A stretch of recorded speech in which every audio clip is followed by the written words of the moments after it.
Hello दोस्तों, कैसे हैं? मैं विकास सर आपका स्वागत करता हूं बीपीएससी यूपीएससी सीटेट एग्जाम में पूछे जाने वाले क्वेश्चंस। तो बात करते हैं विक्रमादित्य के बारे में। आप जानते होंगे राजा विक्रमादित्य यानी कि चंद्रगुप्त मौर्य किस तरह से अपने आप के सर्वाधिक शासक थे। चंद्रगुप्त मौर्य ने मौर्य वंश की स्थापना की थी। मौर्य वंश के जो अंतिम शासक थे अशोक, वह साम्राज्य को विकास करने में विशेष भूमिका निभाई। और जैसे ही उन्होंने कलिंग युद्ध को जीता, लोग जो है इस युद्ध से बहुत कुछ सीख गए। याद रखना है, कलिंग युद्ध जो कि सबसे प्राचीन और महानतम युद्धों में से एक था, जिसमें लाखों के लाखों औरतें, बच्चे, माँ बहनें सब मारे गए। और कितने लोग जो है वो बेवफा यानी कि जिसे कह सकते हैं हम आम भाषा में कि बेमौत मारे गए। आम भाषा में बेमौत कह सकते हैं हम उसे, जिससे मारे गए। तो बात करते हैं गुप्त वंश के संस्थापक कौन है और गुप्त वंश की उत्पत्ति कहाँ से हुई। मैं बता दूं, बिहार, जिसे प्राचीन काल में 16 महाजनपदों में से सबसे शक्तिशाली महाजनपद माना जाता था।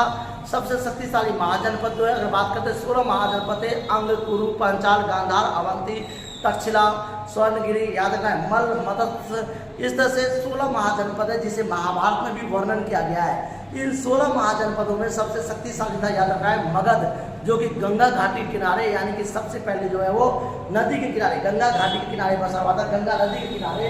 और ये सबसे शक्तिशाली महाजनपदों में से एक था। उसी तरह से बात करते हैं कि गुप्त वंश के संस्थापक कौन है। याद रखना है, गुप्त वंश के संस्थापक जो है वो चंद्रगुप्त मौर्य हैं। याद रखना है, गुप्त वंश के संस्थापक चंद्रगुप्त मौर्य हैं। तो आपसे पूछा था कि गुप्त वंश के संस्थापक कौन है? चंद्रगुप्त मौर्य। गुप्त वंश के प्रथम शासक कौन है? चंद्रगुप्त मौर्य, यानी प्रथम शासक का नाम है। वैसे तो इससे पहले बहुत सारे थे, समुद्रगुप्त प्रथम, समुद्रगुप्त द्वितीय। बात करते हैं, चंद्रगुप्त मौर्य सबसे प्रसिद्ध शासक था, जिसे चंद्रगुप्त मौर्य विक्रमादित्य भी कहते हैं। और भारत का पहला राजा कौन था? चंद्रगुप्त मौर्य। याद रखना है, भारत का पहला राजा चंद्रगुप्त मौर्य था।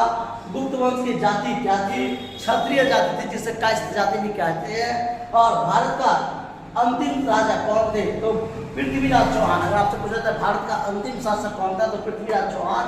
और गुप्त वंश का दूसरा नाम क्या है? प्रभावती गुप्त, क्योंकि प्रभावती जो थी उनकी पत्नी थी, अशोक की पत्नी थी प्रभावती।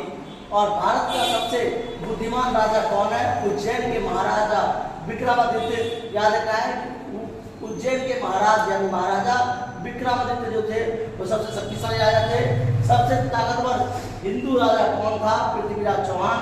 पृथ्वीराज के पिता का क्या नाम था?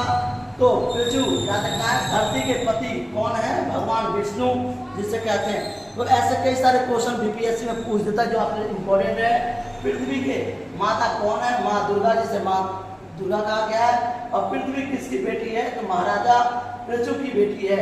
इस तरह से कई सारे क्वेश्चन आते हैं जो आपके लिए बहुत ज़्यादा इंपॉर्टेंट है। बीपीएससी में ऐसे क्वेश्चन पूछते हैं कि पहला व्यक्ति जिसने भारत का विदेश जाकर के झंडा फहराया था, वो महिला, जिसका नाम बताइए, विदेश की धरती पे जाके पहला झंडा फहराया था, भिखाजी कामा। तो ऐसे क्वेश्चन जानने के लिए आप लाइक करते रहे, सब्सक्राइब करते रहे। जय हिंद, जय भारत।